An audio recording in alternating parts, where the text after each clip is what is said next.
Another very common thing we see is babies with extra reflux or increased spit up. This is actually a technique you can do on adults as well. But what you want to do, a little while after they feed, give them 5-10 minutes or so, and then you're going to locate the rib cage. So the stomach and the esophagus insert together on the left side of the tummy and the abdomen, and what can happen is the esophagus can pull the sphincter in the stomach up a little bit, causing extra spit up and extra reflux. Again, if baby is taking in a lot of air when they're feeding, could be due to a tie or other issues with their latch. This can also cause reflux. But what you can do is get under the rib cage. So find their little ribs. You're going to start in the middle. You're going to use 2 fingers and you're going to traction down. Let's see if I can show you a little better. Down and out to the side.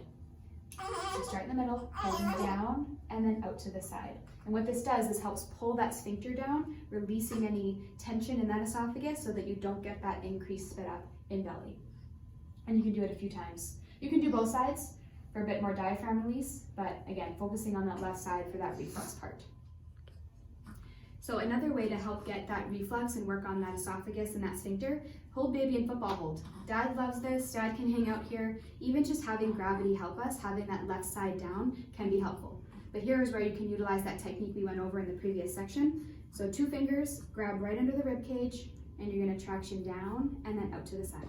Starting in the middle, down, out to the side, following right along that rib cage.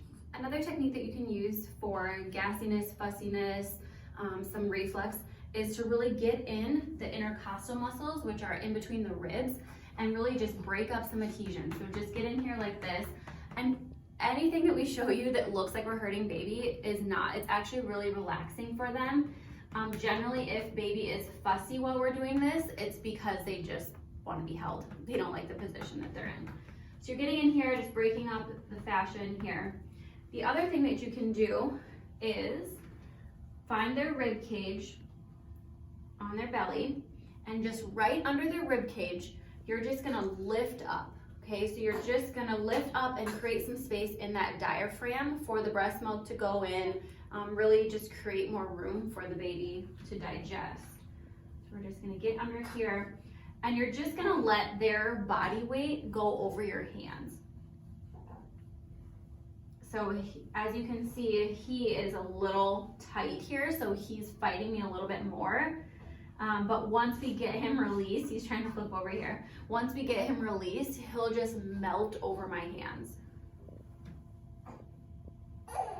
You can also apply a little bit of pressure right through here. This is where the sphincter sits, and traction your hand, this hand out. So you're just creating more of that space, releasing some of that tension. This is, for him, this is a really sweet spot, so this is where he really relaxes. And you're giving a decent amount of pressure. They can handle that. And again, you're just tractioning, and I'm just pressing down here.